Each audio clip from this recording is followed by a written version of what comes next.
Okay. Survivorship curves are how much of the population survives to a certain age. Now if you look, the x-axis is now different. The x-axis is age now, okay, as opposed to time. And then this is the how much of the population is surviving. Excuse me, sorry. Okay. Let's start with type 3. Type 3 population, as you see, it starts at like 100%. We'll talk about this in terms of percentages, okay? 100% is surviving to start with. Then, not even like probably like a fourth of their life through, a fourth of their lifespan through, most of the population is dying off, okay? Now, these are kinds of organisms that have huge broods, and broods is like how many offsprings they have, okay? These kind of animals have a bunch of babies because they know not many of them is gonna, well, it's not that they know, I'm trying not to personify, but they're not going to make it until adulthood. So this is the route that they take. They have a bunch of babies and maybe like a tenth of them will survive until adulthood, okay? So these are things like mackerel, fish. They have a bunch of eggs and maybe like a tenth of them will survive until adulthood. Or, I don't know if you're familiar with sea turtles. Sea turtles, okay? They have their eggs up on land. They lay their eggs up on land. And then they leave. Those eggs hatch and try to make it to the water. Probably half of them get picked off before they even make it to the water. Okay, half of those babies after they're hatched. Yeah. I see your face. You look sad. Okay. Not even half of those babies make it to the water. Okay? And then they have to survive in the water. And that's still hard. Okay? They're still getting predated upon in the water once they make it there. But that's just the type of animal that they have. They have very low maternal responsibilities in this type of animal. They aren't taking care of their children, okay? They have a lot of eggs, they don't really take care of them very much, and they're really just playing the numbers game. Hopefully, a few of them will make it to their adulthood. Does that make sense? Okay. A lot of insects do this too. Alright, there's very low maternal care with insects. They just lay a bunch of eggs and then go on about their lives. Alright? Type 2. These are a type of animals have basically the same chances of being killed throughout their lives. Okay? These are kind of like small birds and things like that. The chances of them living till adulthood, it's pretty constant. Their rate of being killed off is pretty constant. Their rate of survivorship is constant. Alright?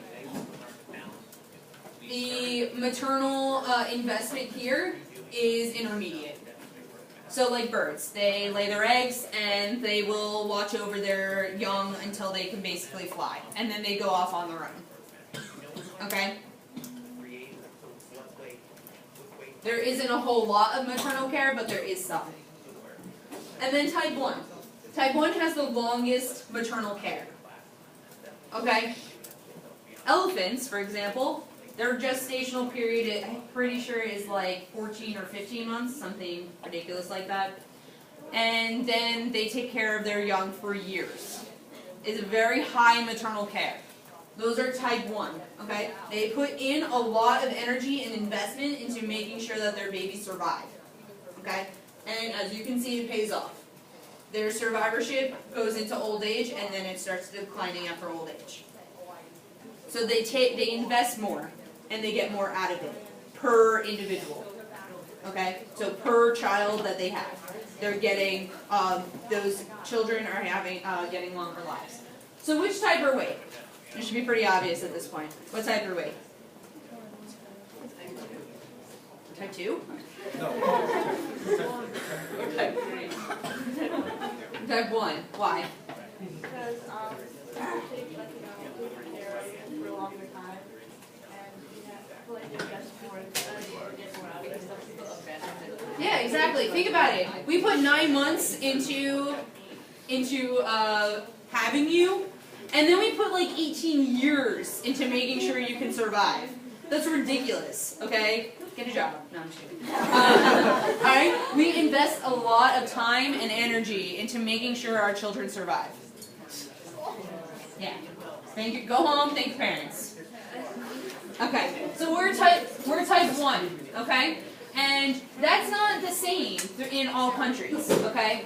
Well, for the most part it is. But the survivorship in different countries changes a lot, okay? How many of you have seen a graph like this? Graph like this, anybody? Okay, these are called histograms, okay?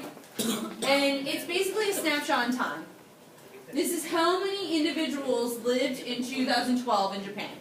And you read it like this. So each bar is an age group. So the first bar is 0 to 4, years old, okay? And then up here, this is like 60 to 64. So each bar is an age group.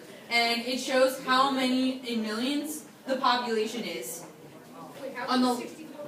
whoa, relax. Okay. The left side is men and the right side is females. Okay? Okay.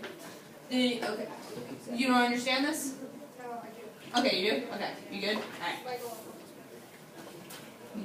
So this shows us how many people are alive in 2012 at each age group. As you can see, Japan, they live up until they only start declining around like 65-ish. And then it starts declining. In Saudi Arabia, they start declining around like 35. Okay? Why is there such a big difference between these countries? Anybody? Why do we think? What are some factors that would contribute to the fact that they don't survive as long? Huh? Yeah, but why? Because they're unhealthy? Yes. Not enough resources? Yes. Like the living conditions in Japan are better than living conditions. Poor living conditions? Yes. They don't live in a blue zone? That's a good point. Anybody else? Medical care is a huge factor in the case of humans. People in Japan have a lot more medical care than people in Saudi Arabia, or at least more advanced medical care, okay? But that contributes to the fact that their population declines a lot at a much younger age, okay? Now, in America, I'll bring you up some graphs for the U.S. Okay, now this is projected. These are estimations, obviously, because it's not the year 2025 yet. Alright, so as you can see, it starts rounding off, okay? That's what they project, that there's going to be less of a influx and deflux of birth rate and death rate than there have been in the past. That's what they're predicting. This is typical of developed countries.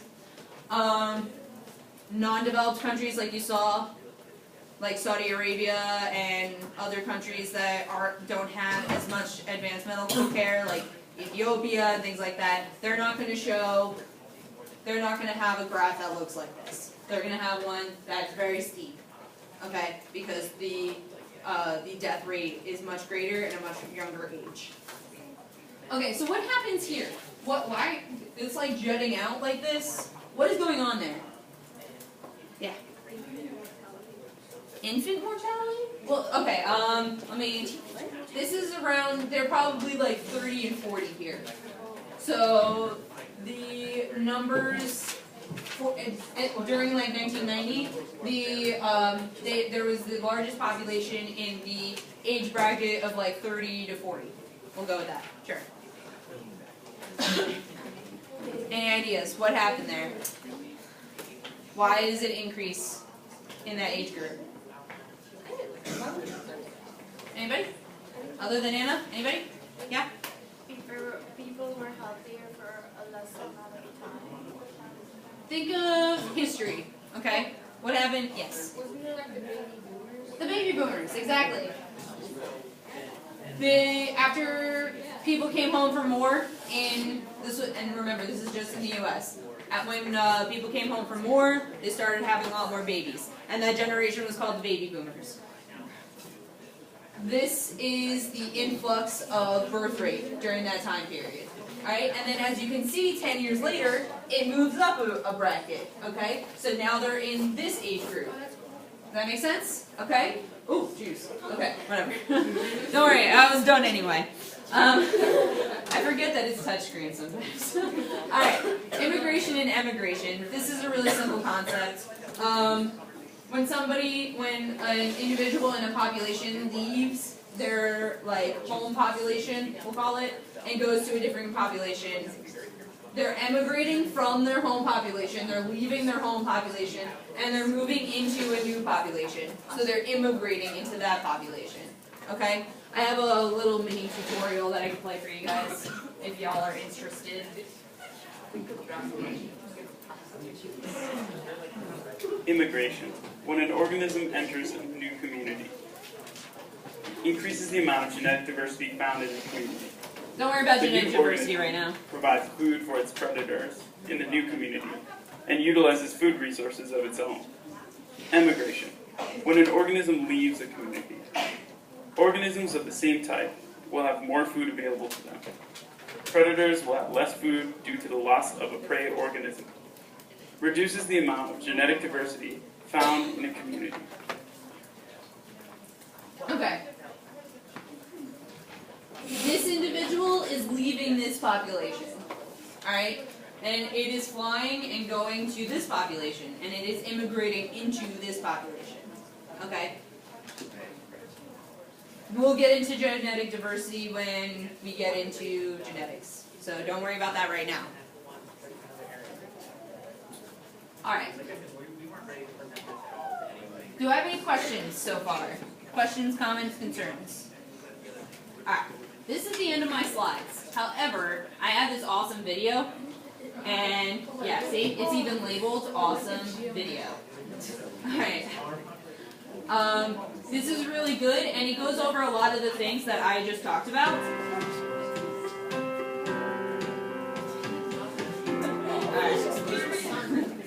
In our series on biology, we spent many weeks together talking. Okay, wait. It goes over a lot of things that I just talked about, okay? And it gives you some good examples with mosquitoes and the outbreak of West Niles. There's a lot of factors that went into the fact that West Niles was so successful in Texas in 2012. Okay, so that's what this video is talking about, and it's talking about the density independent and dependent factors there. This is called Crash Course. There you have an awesome video series. Love it. And they're really funny. So if you'd like to stay to watch this, you can. You're more than welcome to. I'm going to play it. If you're not interested in it, then that's fine. If you understood everything that I just said, then you probably don't need to stay. But it's up to you. So I'm going to play that now for you. Yes. Yes, you may turn off the lights. It is 11 minutes. Okay? So it's up to you. Okay. You ready here? Alright.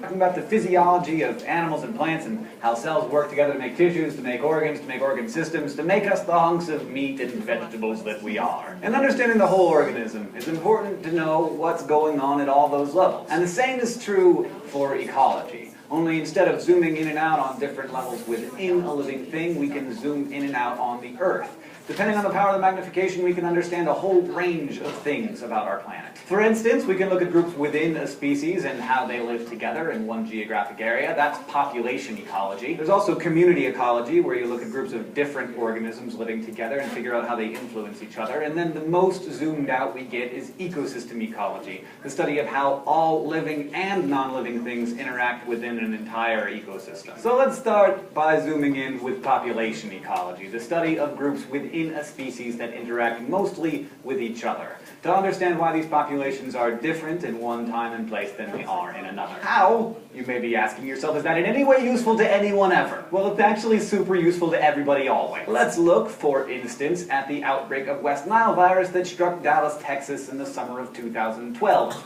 In Dallas County, 12 people died from the virus as of the filming of this, and nearly 300 people have been infected. But in 2011, the whole state of Texas reported only 27 cases of West Nile and only 2 deaths. That seems kind of significant. So what's up? Turns out that this is a population ecology problem. West Nile is a mosquito-borne illness, and the population of mosquitoes in Dallas in 2012 busted through brick walls like the Kool-Aid Man, spreading West Nile like crazy. So why did this outbreak happen in 2012 and not the year before?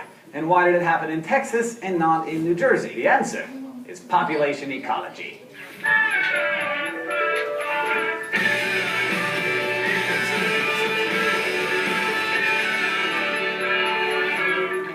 Before we start solving any disease outbreak mysteries, we gotta understand the fundamentals of population ecology. For starters, a population is just a group of individuals of one species who interact regularly. How often organisms interact have a lot to do with geography. You're gonna have a lot more face time with the folks you live near than those who live farther away. As a result, individuals who are closer to you will be the ones that you compete with for food and living space, mates, all that stuff. But in order to understand why populations are different from time to time and place to place, a population ecologist needs to know a few things about a population, like its density. In this instance, how many mosquitoes there are in the greater Dallas area that might come into contact with each other. A population's density changes due to a number of factors, all of which are pretty intuitive. It increases when new individuals are either born or immigrate, that is, move in, and it decreases because of deaths or emigration, or individuals moving out. Simple enough, but as a population ecologist, you also need to know about the geographic arrangement of the individuals within the population.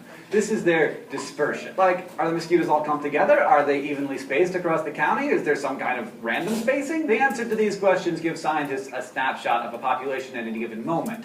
And to figure out a puzzle like the West Nile outbreak, which involves studying how a population has changed over time, you have to investigate one of population ecology's central principles: population growth. There are all kinds of factors that drive population growth, and they can vary radically from one organism to the next. Things like fecundity, how many offspring an individual can have in a lifetime, make a huge difference in the size of a population. So for instance, why do mosquito populations seem to grow so quickly, while the endangered black rhino may never recover from a single act of poaching? For starters, mosquitoes can have 2,000 offspring in their 2-week lifetime, while the rhino can have like 5 in 40 years. Still, the population doesn't usually or even ever grow to its full potential, and it can't keep growing indefinitely. To understand how fast or slow and high or low a population actually grows, you need to focus on what's keeping... So what type of survivorship curve does a mosquito have? Growth in check. These factors are appropriately called limiting factors. Say you're a mosquito in Dallas in 2011, the year before the outbreak. Back then, the growth rate wasn't what it was in 2012, so something was keeping you down. To figure out what your limiting factors were, you first have to narrow down what you need as a mosquito to live and reproduce successfully. First, you gotta find your food. Now, you mosquitoes, you eat all kinds of things, but in order to reproduce, assuming you're a female, you need a blood meal. So you have to find a vertebrate and suck some of its blood out. Presumably there's no shortage of vertebrates walking around Dallas for you to suck blood out of. I have good friends who are vertebrates in Dallas. You might even be able to suck some of their blood. Next, temperature, because you mosquitoes are ectothermic, it has to be warm in order for you to be active. And Texas is pretty warm, and the winter of 2011-2012 was especially balmy. In fact, the summer of 2012 was exceptionally hot, which helps speed up the mosquito life cycle. So that's one limiting factor that's been removed for Dallas area mosquitoes. Moving on to mates. If you're a female mosquito, you need to find a nice male mosquito with a job, and preferably his own car, because you know Dallas is a pretty big city, to mate with. This isn't actually all that hard because of the way that mosquitoes do it. Males just gather into a mosquito cloud at dusk every night during mating season, and all the female has to do is find her local dude cloud and fly into it in order to get mated with. Easy cheese. Finally, space. And aha, because here we have another important clue. Mosquitoes need to lay their eggs in stagnant water, and if there's anything mosquito larvae hate, it's a rainstorm flushing out the little puddle of water they've been living in. Since Dallas saw a pretty severe drought in the summer of 2012, there were lots of pockets of stagnant, nasty mosquito water sitting. So is the puddles that they are laying their eggs in, is that a density independent or dependent factor? Or is that a trick question?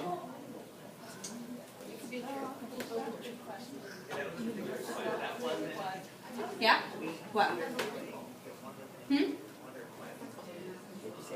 Somebody give me some answers. Dependent? Why? What? Well, that would make it independent. If it was on the rainfall, then it's independent. So how much rain there is, and not washing away all their eggs, and the temperature so that there actually is stagnant water, that would be independent, because that is a factor that is not affected by population. But then it's dependent as well, because there is only so many puddles available for them to lay their eggs in, right? Okay, so there is some sort of competition there for egg-laying space. Around acting as nurseries for many, many West Nile infected mosquitoes. So when we look at this evidence, we find at least 2 limiting factors for Dallas's mosquito population growth that were removed in 2011. The constraints of temperature and space. It was plenty hot, and there were lots of egg-laying locations, so the bugs were free to go nuts. Population ecologists group limiting factors like these into 2 different categories: density dependent and density independent. They do it this way because we need to know whether a population's growth rate is being controlled by how many individuals are in it, or whether it's being controlled by something else. And the reason these limitations matter is because they affect what's known as the carrying capacity of the mosquito's habitat. That's the number of individuals that a habitat can sustain with the resources that it has available. So, density-dependent limitations are factors that inhibit growth because of the environmental stress caused by a population size. For example, there may simply not be enough food, water, and space to accommodate everyone. Or maybe because there are so many individuals, a nearby predator population explodes, which helps keep the population in check. Things like disease can also be a density-dependent limitation. Lots of individuals living in close quarters can make infections spread like crazy. Now, I don't think that the Dallas mosquitoes are going to run out of vertebrates to dine on anytime soon, but let's say hypothetically that the explosion of local mosquito populations caused a similar explosion in the number of Mexican free-tailed bats, the official flying mammal of the state of Texas. And they eat mosquitoes. That would be a limiting factor that was density dependent. More mosquitoes leads to more bats, which leads to fewer mosquitoes. It's pretty simple. When density dependent limitations start to kick in and start to limit a population's growth, that means that the habitat's carrying capacity has been reached. But the other type of limiting factor, the density independent ones, have nothing to do with how many individuals there are or how dense the population is. A lot of times these limitations are described in terms of some catastrophe, a volcanic eruption, a monsoon, a Chernobyl. In any case, some crucial aspect of the population's lifestyle changes enough that it makes it harder to get by. But these factors don't have to be super dramatic. Going back to mosquitoes, say in 2013, there's a huge thunderstorm, a real gully washer in Dallas every day for 3 months. That's going to disturb the clutches of mosquito eggs hanging out in the stagnant water, so the number born that year would be substantially small. By the same token, if the temperature swung the other way and it was unseasonably cold all summer, the bug's growth rate would drop. Now the truth is, there are 1.5 billion situations, both big and small, that could lead to a population either reaching its carrying capacity or collapsing because of external factors. It's a population ecologist's job to figure out what those factors are. And that is what math is for. Our friend math says that any population of anything will grow exponentially unless there's some reason that it can't. Exponential growth means that the population grows at a rate proportional to the size of the population. So here at the beginning of 2012, we might only have had 1,000 mosquitoes in Dallas, but then, after say 1 month, we got 3,000. Now with 3 times as many reproducing mosquitoes, the population grew 3 times as fast as when there were 1,000. So then there are 9,000, at which point it's growing 3 times as fast as when there were 3,000, and on into infinity. And in this scenario, the mosquitoes are all carrying capacity my chitin covered butt. There's no stopping us. But you know what doesn't really happen? I mean, it can happen for a while. Humans have been on an exponential growth curve since the Industrial Revolution, for example. But eventually, something always knocks the population size back down. That thing might be a density-dependent factor like food scarcity or an epidemic, or a density-independent one like an asteroid that takes out the whole continent. Regardless, this exponential growth curve can't go up forever. And when those factors come into play, a population experiences only logistic growth. This means that the population is limited to the carrying capacity of its habitat, which, when you think about it, ain't too much to ask. See how this graph flattens up at the top? The factor that creates that plateau is almost always a density-dependent limitation. As you add mosquitoes, eventually the rate of population growth is going to slow down because they run out of food or space. And when we get to where that number levels off, that number is the carrying capacity of the mosquito population in that particular habitat. Now, Logistic growth and S-curves, they're the same thing. FYI. let's apply all of these ideas using a simple equation that will allow us to calculate the population growth of anything we feel like. I know it's math, But wake up, because this is important. The city of Dallas is depending on you. So, let's calculate the growth of Dallas's mosquito population over a span of 2 weeks. All we have to do to get the rate of growth, that's R, is take the number of births minus the number of deaths, and then divide that all by the initial population size, which we generally just call N. So let's say we start with an initial population of 100 mosquitoes, and each of those mosquitoes lives an average of 2 weeks, so our deaths over a span of 2 weeks will be 100. Half of these mosquitoes are going to be female, so 50 of them, and they can produce about 2,000 babies in their lifetime, so that's times 2,000. Ooh, so 50 mommy mosquitoes times 2,000 babies per mommy, and you get births equaling 100,000 little baby mosquitoes. Once we plug in all the numbers into this equation, even though this is totally a hypothetical, we will see the true scope of Dallas's mosquito problem. So, blink, in 2 weeks the population had 100,000 babies and only 100 of them died, so this is a population growth rate, if you do the math, of 999. This means that for every mosquito out there at the beginning of 2 weeks, there will be 999 more at the end of 2 weeks. That is a 99,800% increase by Thor's hammer! Again, these are... Remember that a lot of them are going to die because they're a type what? Exactly. So a lot of them are going to die off before they get into adulthood, but this is how many initially were born. Hypothetical numbers, but it gives you a sense of how a population can just go out of control when all the factors that we talk about go in its favor. And you guys haven't even seen trouble until you see what the graph of human population looks like over the last couple of millennia. But to find out more about that... That's basically it. But does that basically put things into a little bit more perspective? Does anybody have any questions about this? No. Anything that they didn't understand about the mosquitoes and whatnot? Okay. Alright. That's it then.